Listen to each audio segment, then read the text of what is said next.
distance? Is it? Could it be? Yes, indeed. It's chess in Minecraft.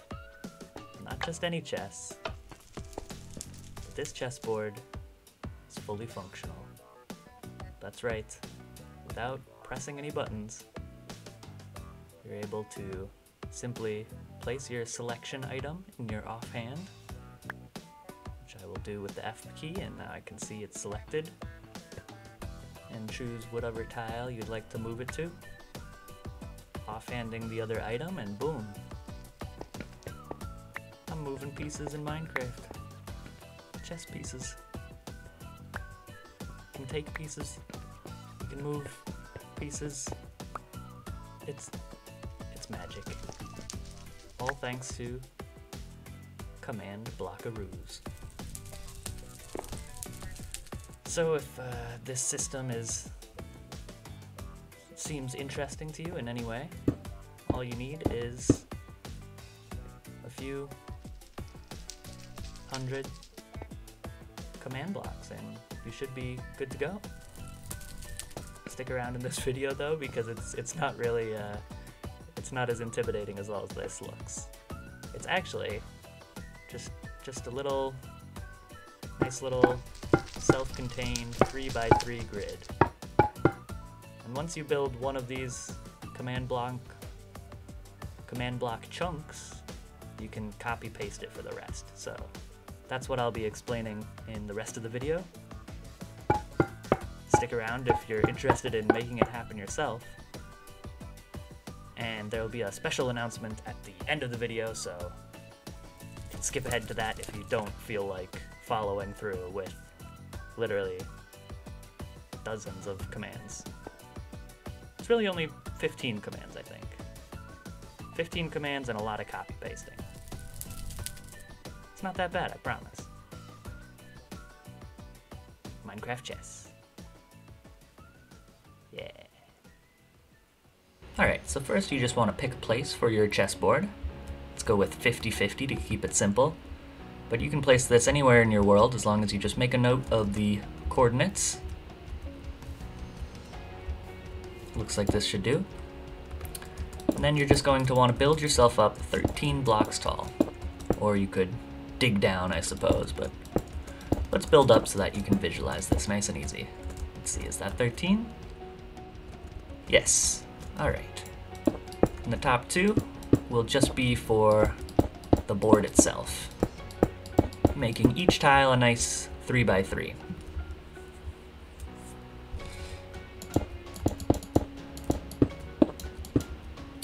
Now, it's important that your bottom right corner, keep in mind that moving either direction should be going in the positive direction. So as you're walking, make sure that the coordinates are increasing based on whichever direction you move on the board.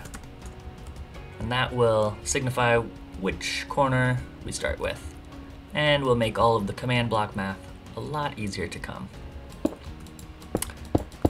Now, the commands themselves consist of two main modules. One for handling the inputs, and that'll have its own set of commands here.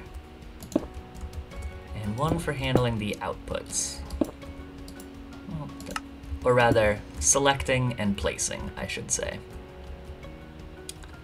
And we'll need a redstone torch. I'll explain why in a moment, but it looks something like that. There we go, we have our two basic modules in place. The upper is for placing a piece and the lower is for selecting it. First thing we're going to do is we want to detect if a player is actually standing on the piece above. And not just if they're standing on the piece above, we want to detect if they're standing on the piece above and have a specific item in their offhand. This is how we will be sending inputs to the command blocks below. So to do that, each module will need its own fancy command block here, which we set to repeating and always active. Then in that command block, just gonna copy paste a nice command here. Let's go through what that does though. All the commands will be in the description, so you can copy and paste them as well, but nevertheless I'm going to go through it and explain it so that you can understand what's actually happening. Executing as the player, this means it will be doing a command as if it were the player that is standing in the block above. To check that that player is standing in the block above, we have these values of dy, dx, and dz. Essentially, it is measuring the distance you are from this command block here that we are setting up. So, as long as you are within this tile here, that command block should be checking, and if you step outside of that tile, you will no longer be within range of this command block and will now be within the range of the command block for the next tile, because remember, each tile is just going to be copy pasted over and over. So each tile handles its own input and output, checking for the player, and in addition to checking their distance, it is also checking that the item in their offhand is in fact a saddle. This could be any item you want. I've just chosen a saddle now for simplicity. And what do we do with that? Well, if all these conditions are met, the player is standing above in the tile and has a saddle in their offhand, then we will run the command of setting a block, specifically this stone block here, and setting that block to a redstone block. Let's test that out to see if it's working. I'm going to stand up above and put this in my offhand, and you should see, voila, redstone block right in the center here.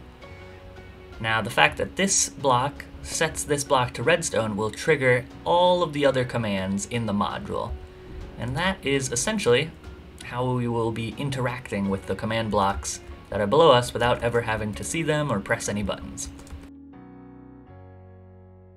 So let's set that same thing up with the input module, or the output module, so you can both select and place different commands. And this looks very similar to the other command block we just set up. We're going to want to set it to always active, so that it is always checking if a player is meeting these correct conditions. And let's use a lead actually. Notice the dy here is just a little smaller than the dy below, and that's just because, well, that command block is a little further up, so the player would be closer to them when standing here. And now to make sure that one's working, we'll give ourselves a lead, and put that in our offhand now. And as you can see, it has triggered the upper module. So it looks like everything is going well so far. Alright, so now we want to make sure that the saddle and lead are being switched out whenever they're being activated. To do this, all we need is to simply clear the player's inventory of leads when they use a lead, and give them a saddle instead. Now using @p like this will choose the nearest player, which, because the command block was just activated, should be whichever player is selecting the piece right here.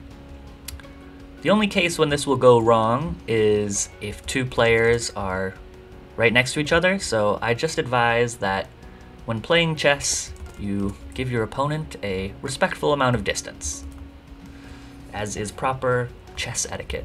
You should never be in the same tile at the same time. And we'll just do the same down here below. When the player uses their saddle, we will clear the saddle, and give them a lead instead.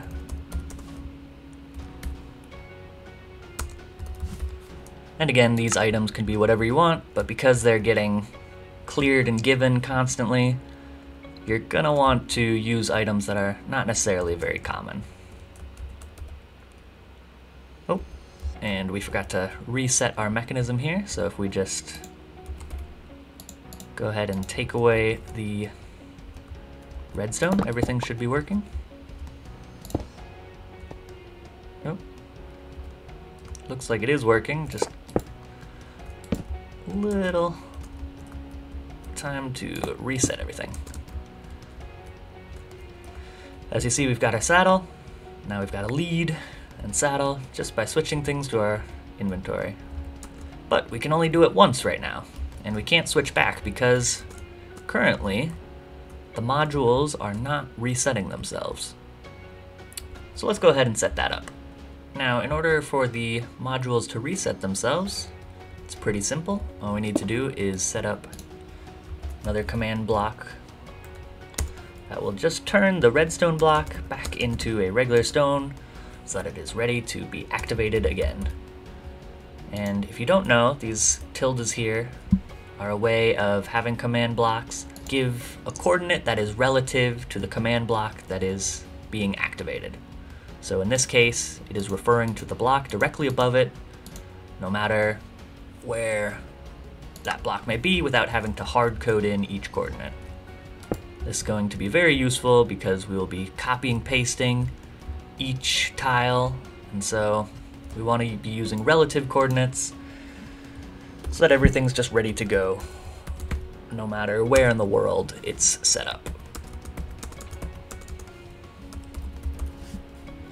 Now you'll see the bottom block here resets very easily. For the upper module, we just have it on a slight delay with the redstone torches here, and I'll explain why in a moment.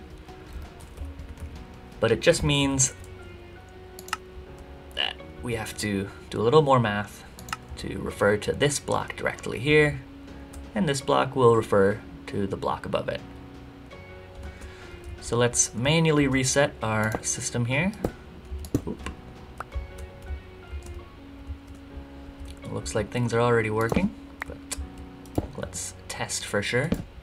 If we fly up above, we can switch to our lead and saddle indefinitely. Great.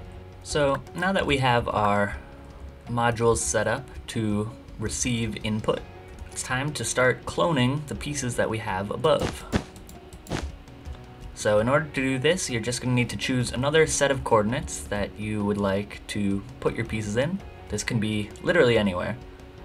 But we'll just go over to, let's say, 42 for now.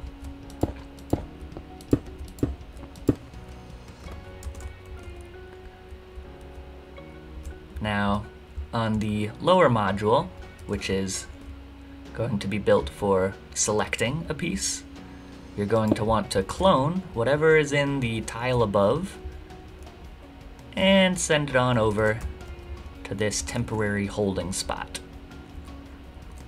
That command will look a little like this.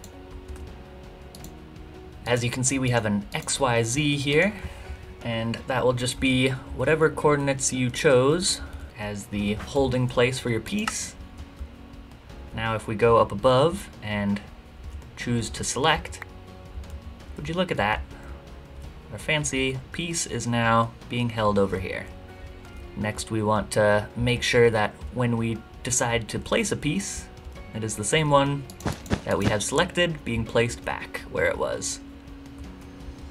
And that'll happen on a slight delay, which again I will explain when it comes time. And again, using that same X, Y, and Z from before, so that we are referring to whichever piece was previously selected.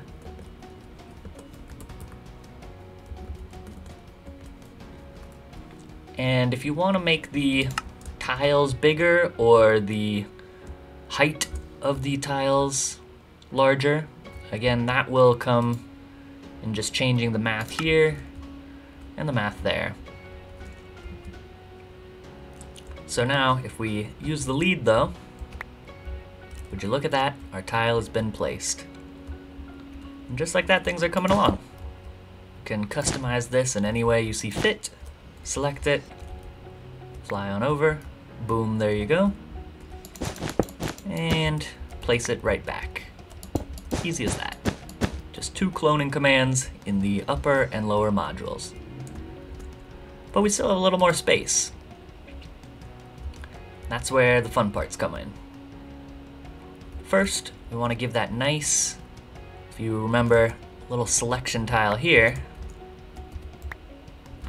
Make it look nice and show the player exactly which tile they have selected. And we just do that by simply replacing this upper layer with whatever type of block you choose. For me, I think the glazed terracotta looks very nice.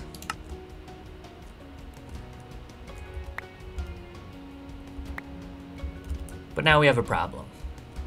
We can turn the piece into this nice selection indicator, but once we place it, it's still staying the same, and over time, for the course of a chess game, if we're not resetting anything, then, well, eventually the whole board would just turn into glazed terracotta. So, in order to reset the board, we have this lower layer, but keep in mind that no matter where the player selected from, or no matter where the player chooses to place a piece, we need to clear that board. So we're just going to go ahead and clone the entire length of the lower board up above, so that no matter which piece was selected, it ends up getting overwritten to its original state. To do that, we're going to do a quick clone using A, B, and C, which are different from these original XYZ coordinates. They're actually referring to the original bottom right corner that we set up at the beginning. So in this case, that would be 50-50 plus the length of the board. And the third coordinate, whenever you're doing a clone command, will be where you want it to be cloned, which in this case is just one tile up. Now, if we test things out, it gets replaced. Oh, except it looks like we aimed a little low. Quick fix.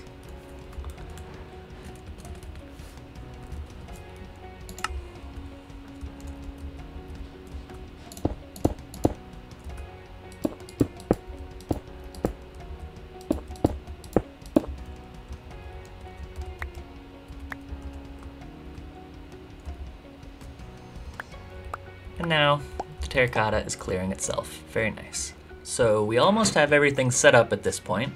There's just one thing left to do, and it's a little hard to tell with just a single tile. But at the moment, all that's happening is we're cloning a piece and placing the piece back wherever we choose to. However, if we were to move this piece to another tile, that piece would still be left there originally, so we need to clean up after ourselves. And this is a little trickier than it sounds, because we might select a piece in one tile and place it somewhere entirely different. So how do we send a signal back to the tile that was originally selected? Well, the answer is with a few more cloning commands. What we're actually going to need to do here is have this module here, which happens in the lower bracket. So when a piece is selected, we want to clone two more commands. We're going to clone these two specifically, and we'll leave them hanging a little lower so that every module will be set up in such a way that only the currently selected piece will have these two tiles hanging down. And then in the upper module, no matter where we select, it will send out a big wave of redstone across the entire board. Similar to how we cloned the entirety of the board up above to replace any selection indicators, we will be sending a wave of redstone across the board so that whichever piece was previously selected can pick up that signal over here and do something with it. So first, let's send that wave of redstone. And again, this is going to be using the A, B, and C from before, except just a little lower.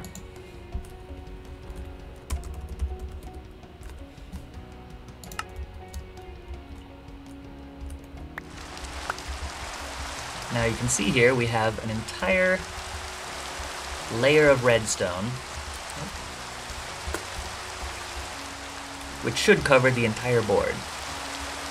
Now, most tiles will not have cloned these two blocks any lower, and so they won't receive any signal, but whichever piece was selected will have a copy of these two pieces hanging lower, so that when a piece finally is placed and this wave of redstone is sent across, well then, these two pieces are triggered, one of which will be clearing both pieces, and to do that all we need is to fill it with air.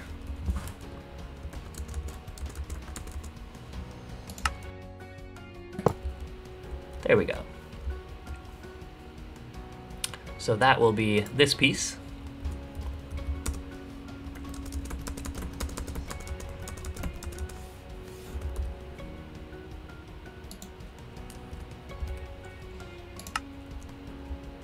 And then the other piece will be what actually finally deletes the piece that was selected above. So also filling that with air, just a slightly different set of coordinates. Again, all relative. So with those two pieces set up, all we need is this command block above to actually clone them and send them down below.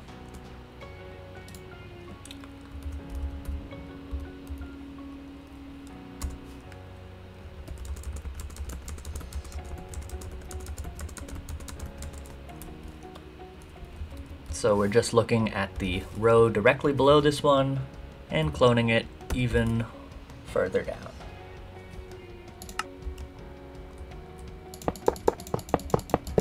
So now, if we select this piece, for example,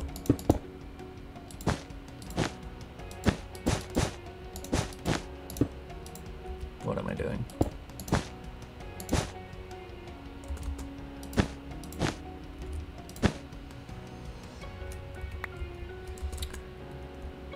You can see that the two command blocks here were cloned lower down. They're sitting here hanging, waiting for the selection process, which has now happened. And as you can see, it filled in that redstone, activated these two pieces here. Now, why didn't it clear? You might be wondering. I thought the whole point of that was that those pieces would clear. And they did. However, there's a slight delay built in. These two redstone torches here. And that's actually for the exact purpose of when you select a piece and then place it in the exact same tile that it was in, it will still reappear in that tile. Oh, and the pieces are deleting automatically because the redstone is still down there. So let's fix that real quick. The redstone signal should only be sent once, and then it should immediately clean up after itself. So this one command block here will take care of that, and that actually doesn't need to be copy pasted along with the rest of the modules. So everything above here will get cloned to make the entire chessboard, but this one piece will just sit hanging out down below, and it'll take care of clearing all the redstone.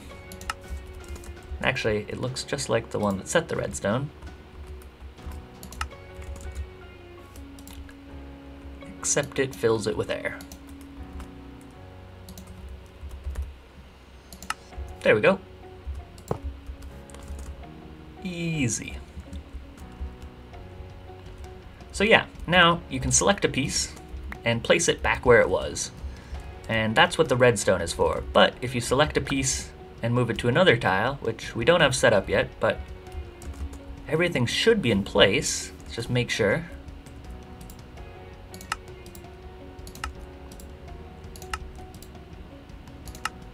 Yeah, so let's actually go ahead and test this.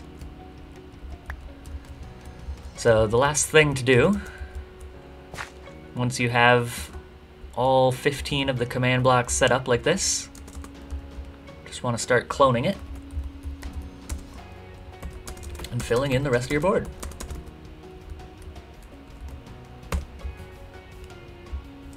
There we go.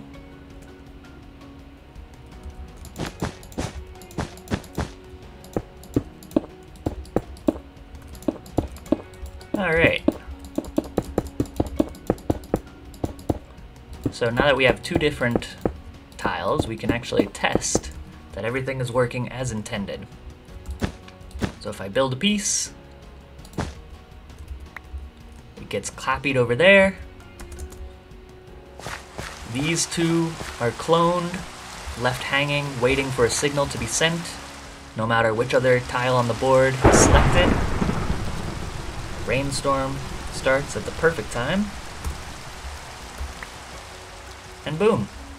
The piece is then moved over to the corresponding tile. Everything is cleaned up after itself.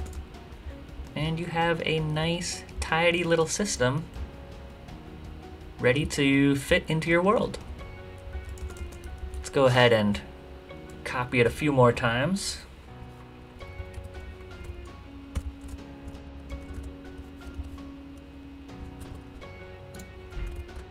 Now we have a whole row. And I can select any piece here. I can place it back where I had it because of the delay. Or I can move it to another tile. Simple as that. Got yourself a working chessboard.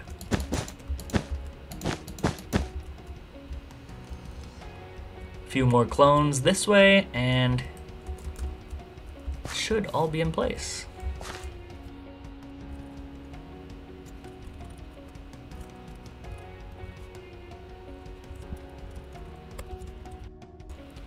Got to change up the tiles here. There we go. And now when you're cloning, the checkerboard should already be in place. Just make sure that you're standing on the right tile whenever you execute a clone command.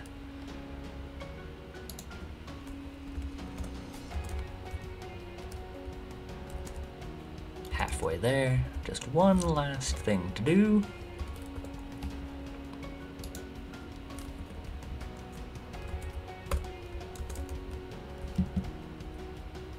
And there you are. You have yourself a nice little 8x8 grid. And you can move pieces freely across the board,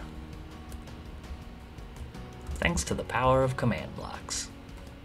So now that you have all the commands you should need, you can get to the fun part, which is designing chess pieces. These pieces here are actually designed by Dennis, and I think they look very clean. But because of the way that the pieces are just being copied and pasted across the board, you can fully customize them to look however you'd like. You are also going to want to build a second chessboard underneath here, or an original chessboard I should say, and this is so that when it comes time to reset the game, you can just copy your saved version of the board up above, and you'll never have to rebuild everything. You'll also notice I'm getting a slight speed boost and jump boost to help navigate the pieces. And that looks like a few more commands down here. This tall pillar in your bottom right corner, very similar to how we detected for the player selecting a tile and placing a tile. Except now, we don't care what's in their offhand, we just want to check if they're anywhere on the board and give them an effect like slow falling, speed, jump boost. Or one last little tool you might want is a compass, which teleports you up to the top again. And this is very useful because sometimes you just want to get a better view of the board from above. And sometimes you might move a piece, get stuck in the piece, and then you're also going to need to teleport up. But yeah, minor bugs aside, you have a fully functioning chessboard. Now it's time for the special announcement, which is, I do not know how to play chess. But it doesn't matter because the real special announcement is that we will be playing chess live on Twitch anyway. So if you want to check it out and see this board in action with the rest of the Crimson Council, go check out our Twitch next week on Thursday Links will be in the description, and we hope to see you there. We may even allow a few of our viewers to play some chess with us. So don't miss out on that opportunity for Minecraft chess.